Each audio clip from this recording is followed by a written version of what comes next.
Okay, guys, fourth grade reading. We're reading Whitey and Jingle Bob. This is pages 78 through 91. We'll do the questions at the end of this story, and we have a couple poems. So let's get right into it. Whitey and Jingle Bob, Glen Rounds. At the time I speak of, Whitey was 10 years old and thereabouts. He had him a hand-me-down Stetson with a rattlesnake skin hat band onto it, and a pair of Uncle Tolwell's fancy-stitched Fort Worth boots. Jingle Bob was about the same size and probably the same age. He got his name from the second-hand Stetsons he wore. The brim of it had been trampled on by a horse at some time, so it sort of hung down on one side, the way a Jingle Bobbed calf's ear does. His father was a fighter. He had left the boy with Tomwell and Whitey one trip, and Jingle Bob's just sort of stayed. Torwell was an old-time cattleman with legs that were bowed and a drooping red mustache and a stiff arm from getting an Indian arrow in the early days. These three lived by themselves, doing their own cooking, dishwashing, and the like. They ran the ranch with the help of a Sooner dog named Confusion. The particular day Torwell had gone to Lone Tree to get the mail and some other odds and ends, Whitey and Jingle Bob were down in the corral practicing up on their rodeo stuff.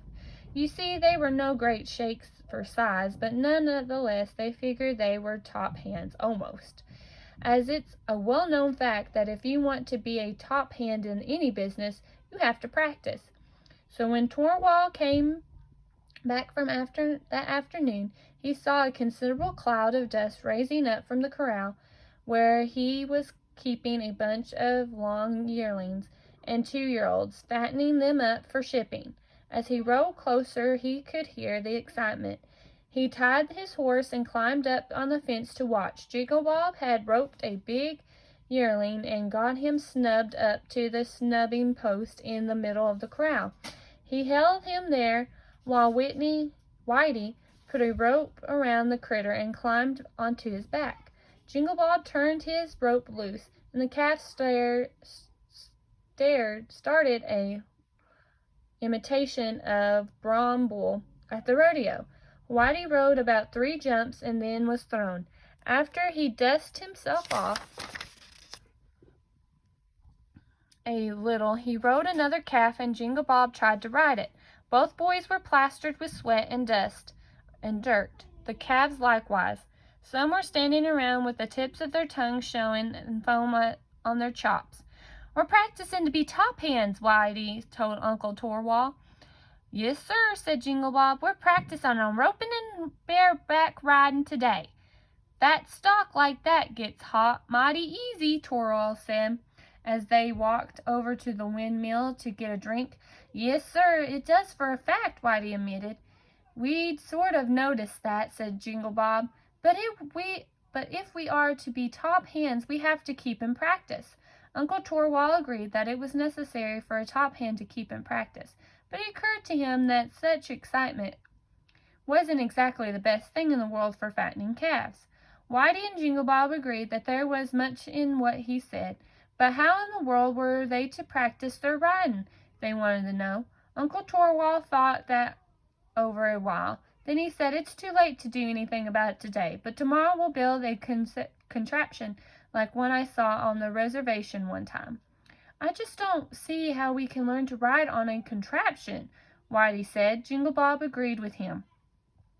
"It'll give you a right brisk bit of practice and not sweat the fat off the beef," Torwell assured him. From then on he would tell no more about it. They talked about the contraption while they peeled potatoes and sliced bacon for supper.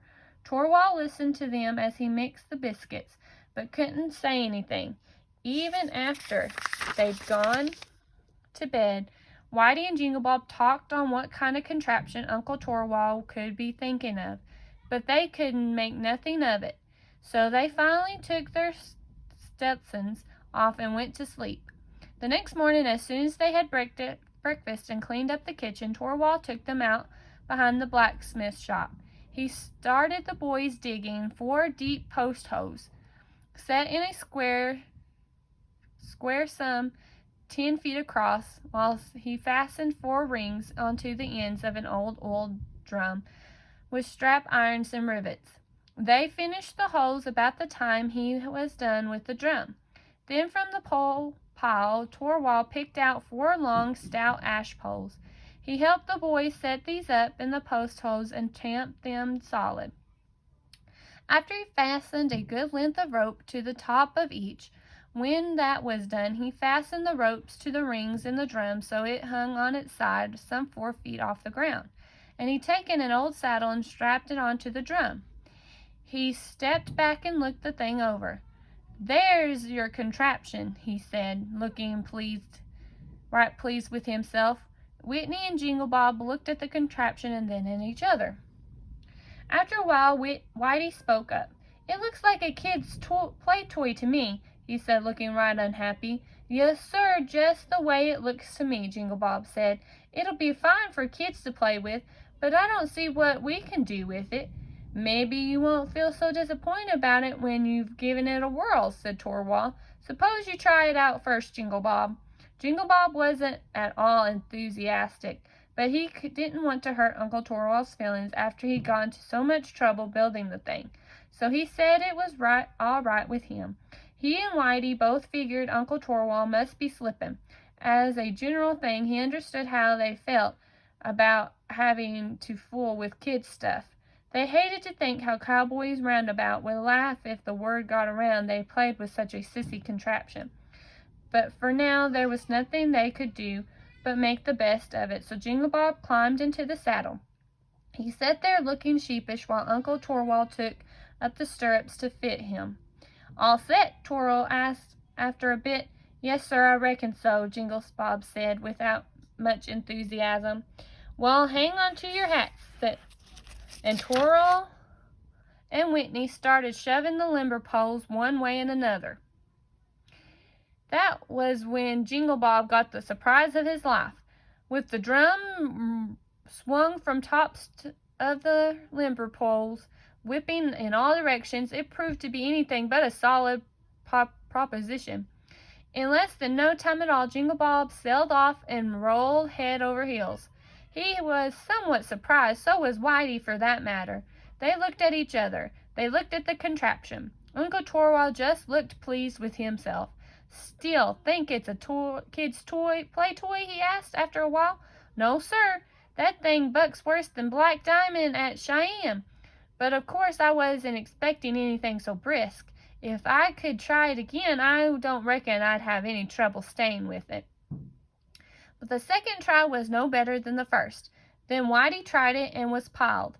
After that they talked Torwald into trying it, and they were mighty pleased when he was thrown almost as quick as they had been. They all took turns from then on. With practice they found that they could make the contraption do just about anything an outlaw horse could do, and just a few that would be right difficult for the best horse that ever wore hair. While they were still experimenting with the contraption, Smoky Tom Nelson rode up with one of his cowboys to see Torwald about something or other. They were right pleased to see Torwald playing with a kid's contraption, they said, with wide grins. After some talk back and forth, Torwald invited them to try to ride it themselves, proved it was all right with Whitey and Jingle Bob. "Yes, sir, but be right pleased to have you try out our play toy," they both said, grinning happily at the idea. "You try it first, Texas," Smoky said to the cowboy with him. The cowboy was from Texas, where they go in more for fancy trimmings than in usual in Lone Tree County. Even for a Texas man, he was a sight for sore eyes. His saddle encrusted almost solid, wherever he wasn't sitting on it, with silver conchorage and doodads of all kinds. He had little looking glasses set into the corners of his saddle, skirts in addition to the silver. His stirrups were covered with long taboos that near touched the ground. His Stetons was so tall and so wide in the brim, and had so many silver cockras on it, both hands to take it off. Although he was so loaded down that it seemed a wonder the horse wasn't sway-backed, I'm a man that will ride anything that has 4 legs and hair on the outside, the Texas man said. When I sat onto an outlaw back, it's as if I'm suddenly grown there. Many a killer hoss has taken one look at me walking up to him and reformed on the spot. Being from then on a perfect mount for ladies and children, I've rode horses that couldn't be rode, setting straight up, snatching them for an act according to association rules, meanwhile reading the latest copy of Grit. But that's no hoss.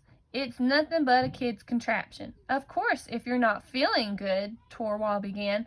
I'm in fine fettle, the Texas man said. Never felt better. Bright-eyed and bushy-tailed, that's me. But I still say that's a complete waste of time for a man of my talents. Whitey and Jingle Bob were bug-eyed with excitement. They figured that if anybody could ride the contraption, it was the Texas man. A fellow that looked as grand and talked as fancy as that must be about the best in the country. But the long and short of it was that after Torwald and Smoky talked the Texas man into trying just one ride, he did no better than anyone else. The first time the contraption flung him, he allowed it was an accident. He hadn't expected it to be so brisk, he said. Just what I said, Jingle Bob whispered to Whitey. For the second try was no better. The third was as bad. After that, he picked himself up and limped over to the contraption and looked it over close while nobody said a word. Where in the world did you get this contraption? What do you use it for? In this country, we build such things for the children to learn to ride on, Torwald told him, to sort of learn them on something easy until they can handle a real horse. The Texas man brushed dust off himself, then spoke up again. Up to now, I've rode anything that came down the pike, he said. I've rode 'em saddled and I've rode 'em slick. I've rode big horses down to nibblings and little horses down to nuttin'. And then I get flung by a kid's contraption.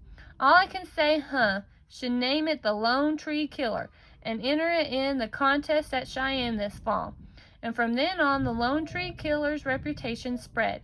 Any Saturday afternoon, you could find half the cowboys in Lone Tree County gathering around and waiting their turn to get thrown by it. Whitey and Jingle Bob had to wait their turn at it like anyone else. They no longer felt it was a kid's contraption. They had plenty of company when they practiced at the top hands. Okay, so you guys will be doing questions 1 through 5. 1. Why were Whitey and Jingle Bob roping and trying to ride Uncle Torwald's calves? What were they practicing for? 2. What did the boys think of Uncle Torwald's contraption when it was finished? What do they keep saying it was over and over and over? 3. How did Smoky Tom Nelson and his Texas cowboy react when they saw Torwald taking his turn on the contraption? What did they think? They're like, oh, he's doing what? Why were Whitey and Jingle Bob excited about having the Texas cowboy try out their contraption? What was the Texas cowboy bragging about? And 5, what important lesson did the boys learn from Uncle Torwald's contraption? So what did they learn? That you can't always what by its cover. Okay, so we're going to read these 2 quick poems. Go west, young man. There was a wise fellow who said, it is best for ambitious among young folks to go west, west, west. Out where the plains and the coyotes are, the eye of a man can see far, far, far. Out where the mountains stand bare of a tree, the soul of a man can feel free, free, free. Dorothy Hall. And ambitious means having the desire to achieve something. Okay, the cowboy's life. The brawl of a steer, the cowboy's ear, is music of sweetest strain, and the yelping notes of the wild coyotes to him are a glad refrain. For a kingly crown is the noisy town, his saddle he won't change. No life so free in the life we see way out on the Yaso Range. The rapid beat of his bronco's feet on the sod as he speeds along keeps living time in the ringing rhyme of his rolling, licking cowboy song. The winds may howl and the thunder growl, or the breezes may safely moan. A cowboy's life is a royal life, his saddle his kingly throne.